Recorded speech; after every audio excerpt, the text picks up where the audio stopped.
Alors, on reprend Bezrat Hashem. On est toujours dans le Sifra des Tzniuta. Et comme on a dit la dernière fois, on va essayer de prendre le texte dans sa logique. Parce que, là, comme je vous ai dit, mais je le répète, si tous les commentaires, ils vont essayer de plaquer des choses sur le texte. Or, il faut reprendre le texte en lui-même. Après, on pourra toujours plaquer. Et ça manque pas. Je vous répète, on va plaquer des sphirotes, on va plaquer la Kabbale lourianique, on va plaquer la Kabbale du Gaon de Vilna. On peut faire tout ce qu'on veut. Simplement, déjà, de rentrer, j'allais dire, dans la dynamique et la logique du texte. Alors, si vous vous souvenez bien, on y va doucement. On est toujours, nous, dans le premier chapitre. Donc, on nous a posé plusieurs éléments. D'abord, l'élément principal, qui est cet élément de la balance.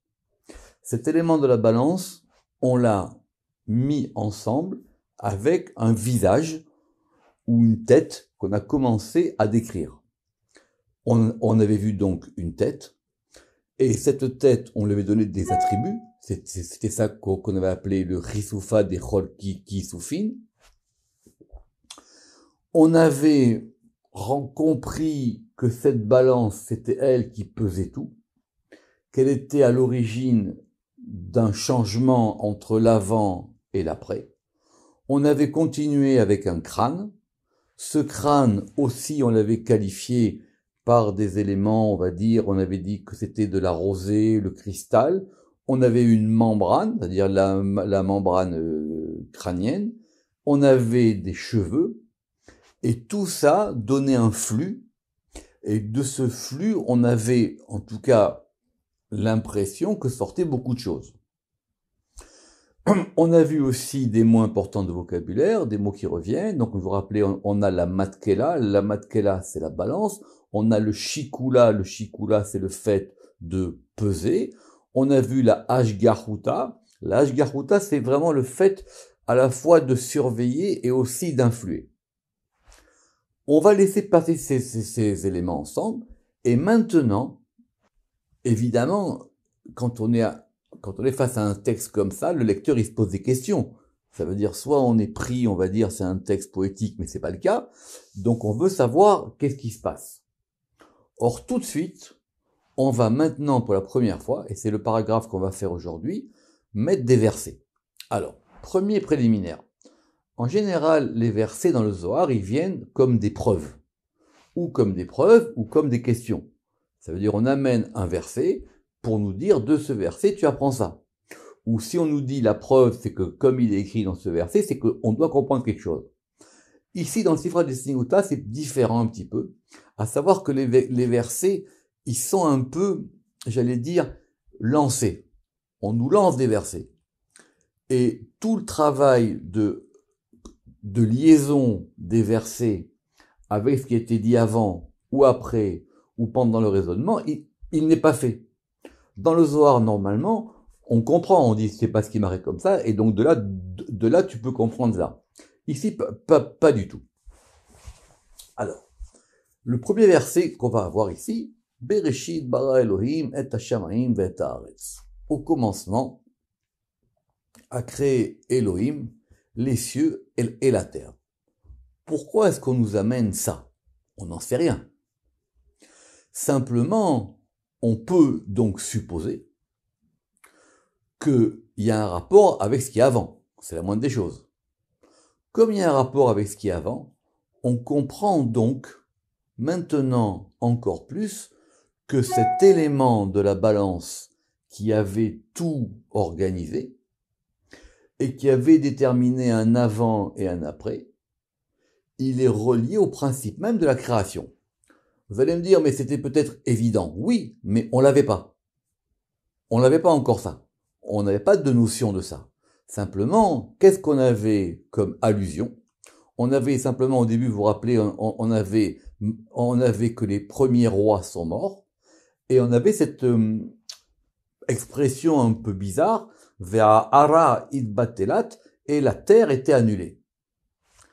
Du coup, quand on remet ça avec le premier verset de la Torah, évidemment, le Sifra des Signota, il suppose que vous connaissez la Bible et que vous connaissez au moins, vous avez lu un peu de Zohar. Admettons, on arrive maintenant et on reprend maintenant au principe même de la création.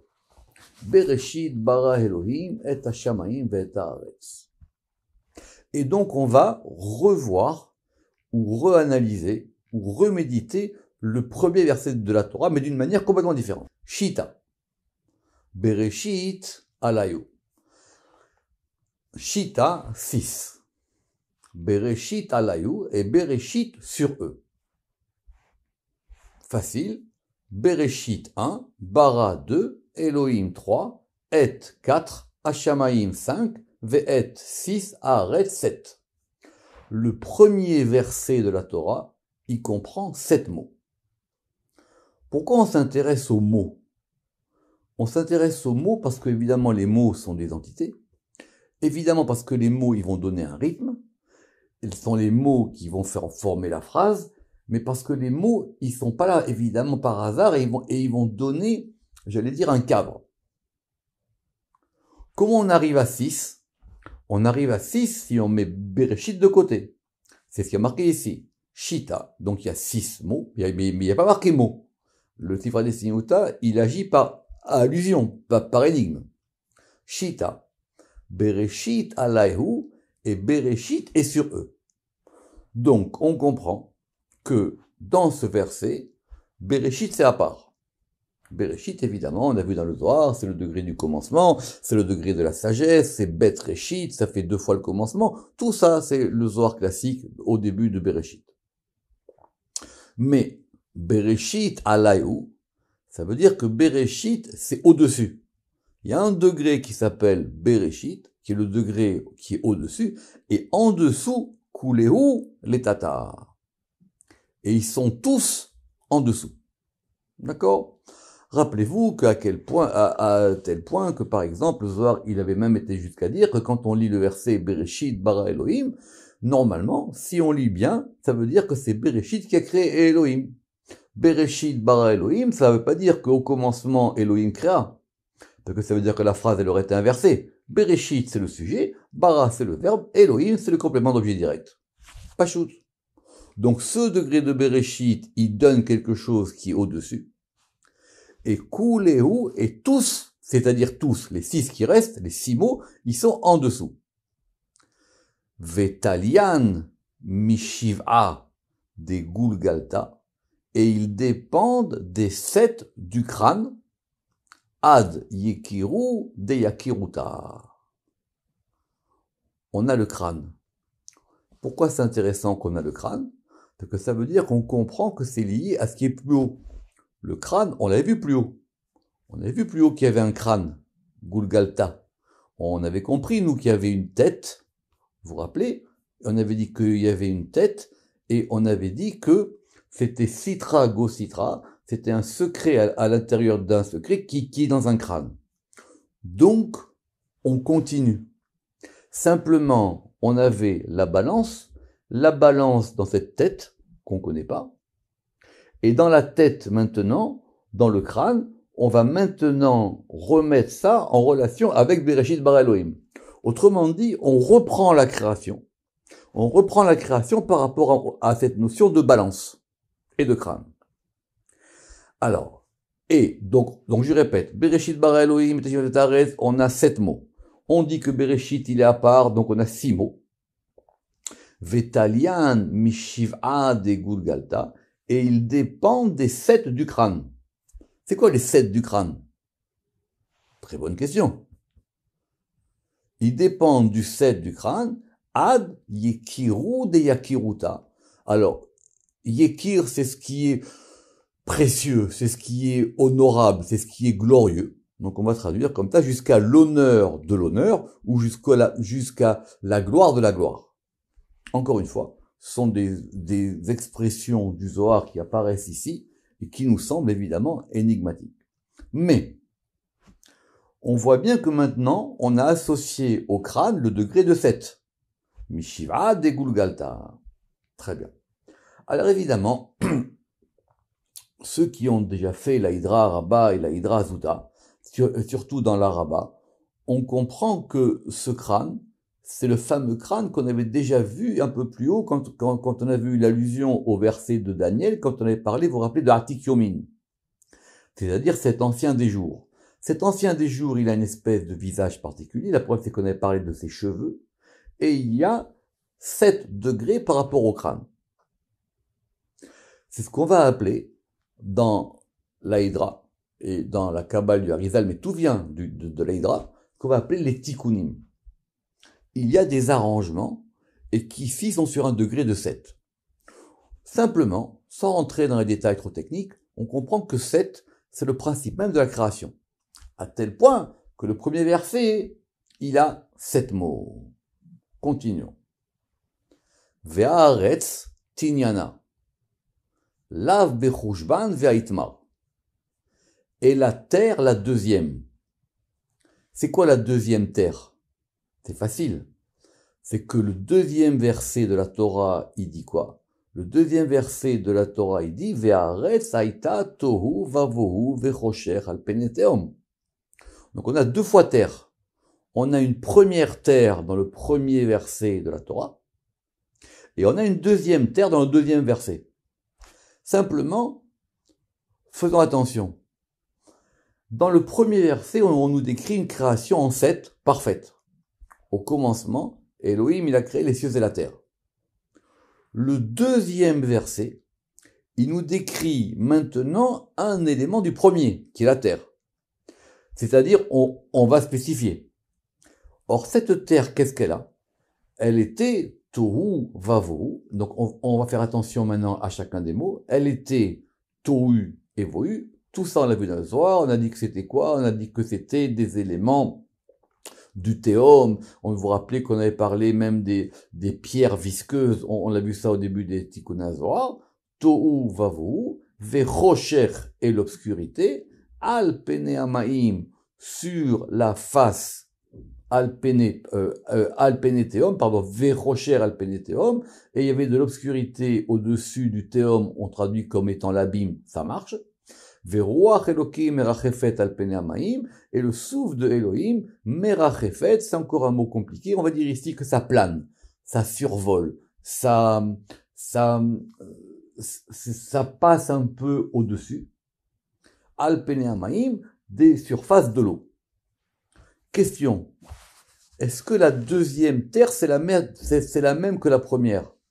Parce que tout d'un coup, si vous lisez bien, quand on a Bereshit on a l'impression que tout va bien. Or là, on est en train de nous dire que dans la terre, il y a un problème. Elle était tohu, vohu, rocher, etc. Donc, c'est ça qu'on doit comprendre ici. Ve'aretz tinyana lav vechushban. Mais la deuxième terre, c'est pour ça qu'on appelle la deuxième, c'est-à-dire c'est celle du deuxième verset. Lav bechushban, elle n'est pas dans le compte. Ve'aitmar. C'est à part. Me'ahi ou me'ahi de itlatia nafka. Et elle est sortie de celle qui a été maudite. Or, quand c'est qu'on va maudire la terre? Ou quand c'est qu'on a cette notion de malédiction de la terre? Normalement, ça vient après. Comme si, dès le départ, il y avait quelque chose dans la terre qui était lié à une malédiction. C'est pour ça que la deuxième terre n'est pas la même que la première. Dirtiv, comme il est écrit, Mina Adama Asher Erera Hashem, depuis la terre que Dieu avait maudite. C'est où ce verset? C'est à propos de la nomination de Noé. Rappelez-vous que Noé, c'est son père qui l'a nommé. Et son père, il a dit, celui-ci, il nous zeyenahamenu. Celui-ci, il nous consolera. Rappelez-vous, c'est l'histoire de la charrue. Que Noé, il a inventé la charrue. Or, en inventant la charrue, les hommes, du coup, ils allaient pouvoir travailler la terre en se fatiguant un peu moins. Et que grâce à ça, c'était le signe que la terre qui était maudite, elle serait un peu moins maudite. Mina Adama Asher Erera Hashem. On va doucement. Évidemment, il y a marqué Aretz, Adama, c'est pas pareil.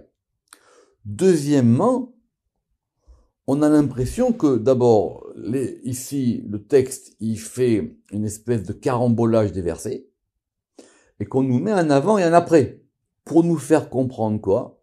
Pour nous faire comprendre j'allais dire, le renversement qui s'est passé avec ce degré de la balance.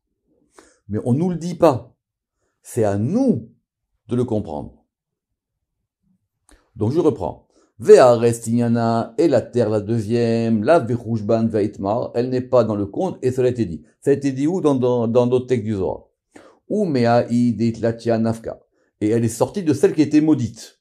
Donc le deuxième verset, il nous parle d'une situation postérieure et différente. Comme il est écrit, Dirtiv Mina Adama Sher Hashem. Revenons sur notre verset, Aïta, To'u vavo'u vechoshech al pene teom veruach elokim merachefet al pene hamayim. Et on compte les mots. Aïta, 1. To'u 2. Vo'u 3. Chocher 4. Al 5. Pene 6. Teom 7. Ruach 8. Elohim 9. Merachefet 10. Al 11. Pene 12. Hamayim 13. 13 mots. Le premier verset, il a 7 mots moins 1, qui correspondent au principe de ces 7 qui descendent du crâne. Et le deuxième, il a 13 mots, tlessar, talian, bitlissar, yikiru, de yakiruta, et on retrouve notre expression. Et eux, ils dépendent des 13 de, comme on a dit, yikiru, de yakiruta, de cet honneur de l'honneur ou de cette gloire de la gloire. Notez que, il faut être précis, que au début on a dit Vetalian Mishiva de Gulgalta Ad, et ils dépendent des 7 du crâne jusqu'à. Et ici, qu'est-ce qu'on a dit? On a dit qu'ils dépendent eux-mêmes de Yikiru de Yakiruta. C'est ce qui nous permet de comprendre que du coup on a deux éléments. On a le 7 et le 13. C'est quoi le 7 et le 13? Dans la Hydra Rabbah, c'est ce qu'on va appeler les tikkunim de la Dikna. On nous décrit là-bas qu'il y a une espèce, encore une fois, de visage. Ce visage, il a une barbe. Cette barbe, elle a 13 points.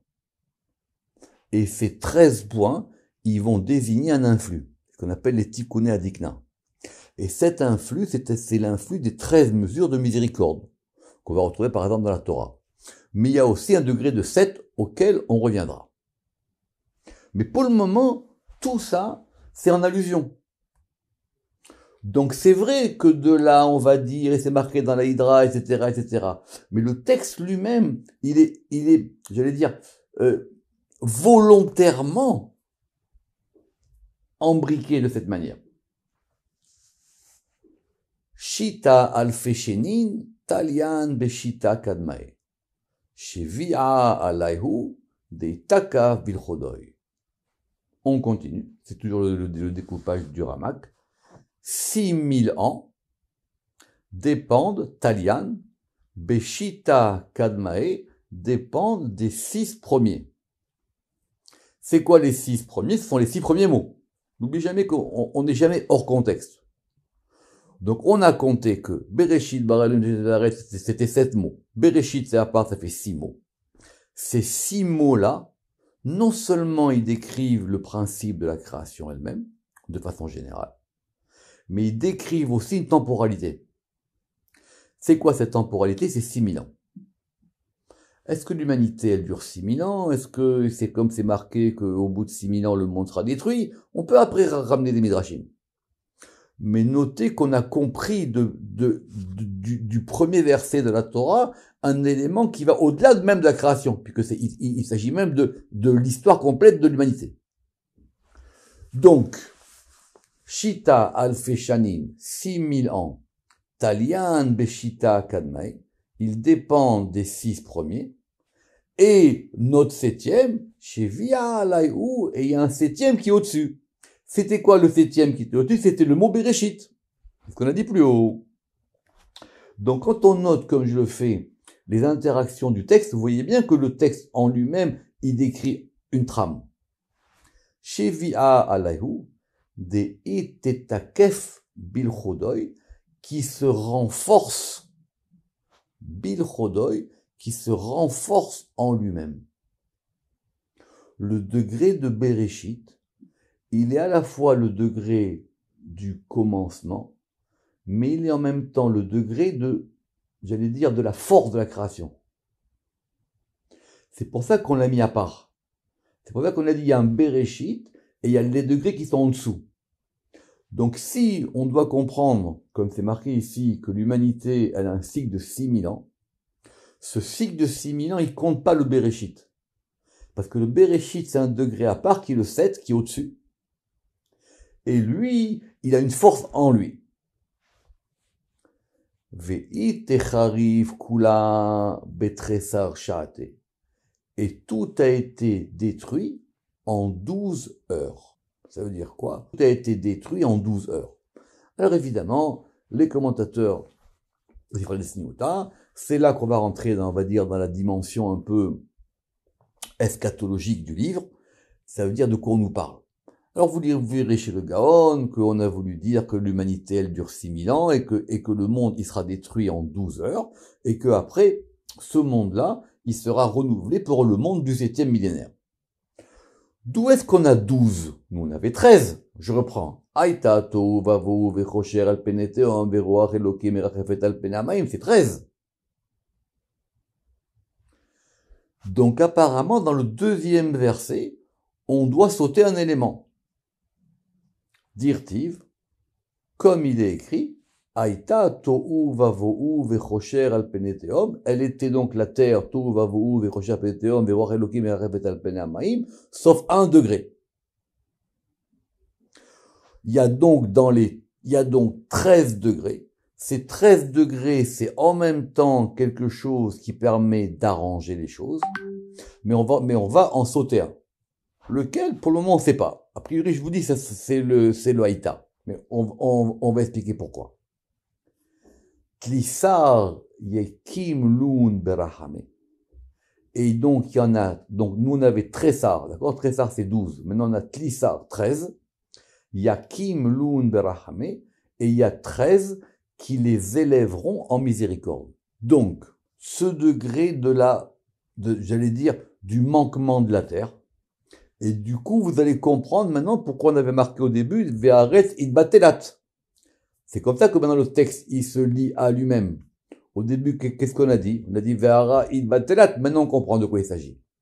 Il y a quelque chose dans la terre qui est pas bon, qui marche pas. C'est quand? Est-ce que c'est au moment de la destruction de la terre, ou est-ce que c'est avant que la création soit ordonnée? Est-ce que c'est l'action de la balance qui a arrangé les choses au début, ou est-ce que c'est l'action de la balance qui arrangera les choses à la fin?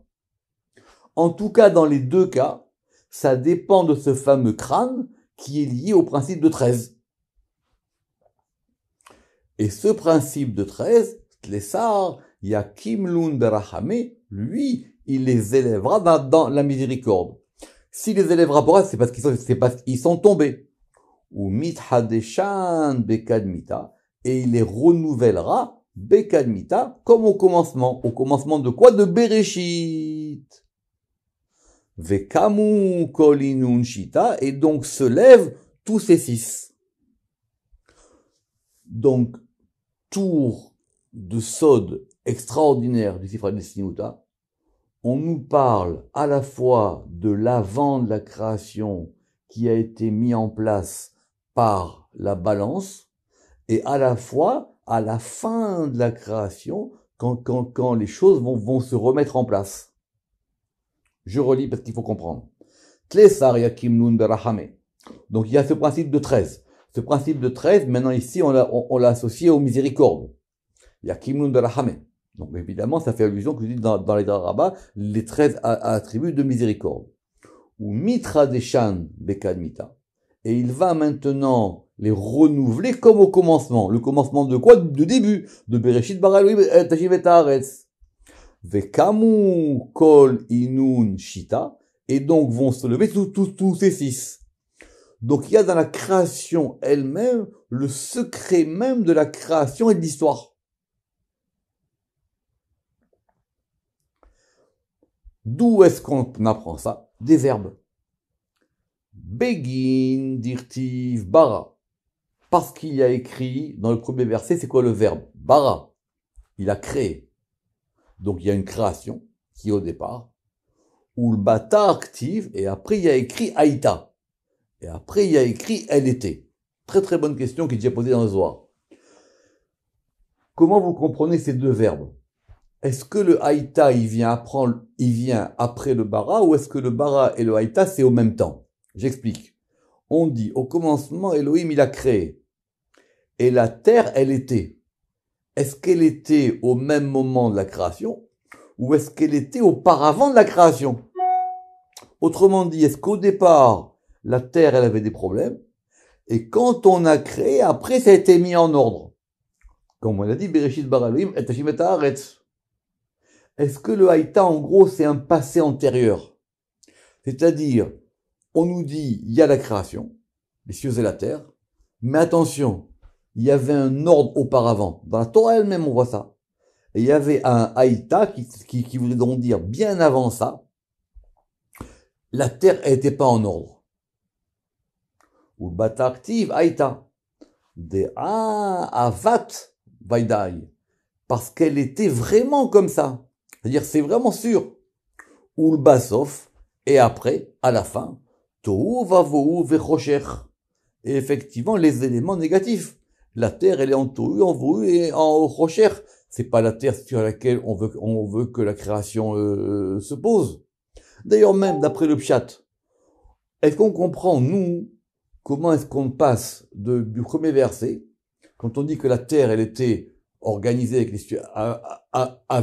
le ciel, tout d'un coup, deuxième verset, la terre, elle a des grands problèmes, et après, on va commencer même dans la création et dans la lumière. Mais à quel moment est-ce que la terre, elle est arrangée?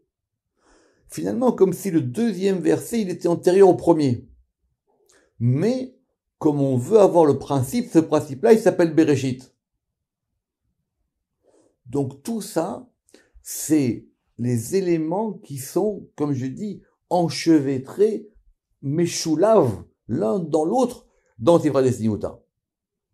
Et tout de suite, quand je vous disais qu'on va nous lancer des versets, on nous envoie un autre verset, dans Isaïe, un verset dans Isaïe 2.11. Ene gavot Adam shafal, veshach rum anashim, Venizgav Hashem levado bayom aou. Alors on est habitué, le Zohar nous a donné que la fin du verset. Mais évidemment, nous on va le prendre entier. Alors, on va voir les traductions. Ene gevaot, littéralement les yeux gevaot qui sont dans les montagnes. Le rabbinat il dit les yeux hautains. Ene gevaot. Adam, de l'homme, Shafel, c'est ce qui est en bas, c'est la vallée, donc ils seront rabaissés. Veshach, Rum Anashim, et Veshach, et sera humilié, Rum Anashim, la hauteur des hommes, donc on avait Adam Anashim, Ve Nisgav Hashem Levado. Alors Nisgav en hébreu moderne c'est sublime, ou plutôt c'est ce qui est élevé tout en haut. Donc Ve Nisgav Hashem Levado, et donc Dieu Nisgav sublime, élevé dans les hauteurs, Levado tout seul, lui-même, Bayom Haou, en ce jour-là. En ce jour-là, c'est la fin des temps. Donc il y a un degré qui fait qu'effectivement un jour, les choses elles reviennent à Bereshit. Parce que ce degré de Bereshit, c'est lui qui organise tout. Donc tout de suite, le Sifra des Tzniuta, alors que nous on voulait simplement comprendre le principe de la balance, il nous ramène maintenant à une espèce de discours sur la fin des temps, sur l'eschatologie et en même temps sur le fonctionnement même du monde depuis la création. On reprendra ça tranquillement la prochaine fois. Baruch Adonai Le'olam. Amen ve Amen.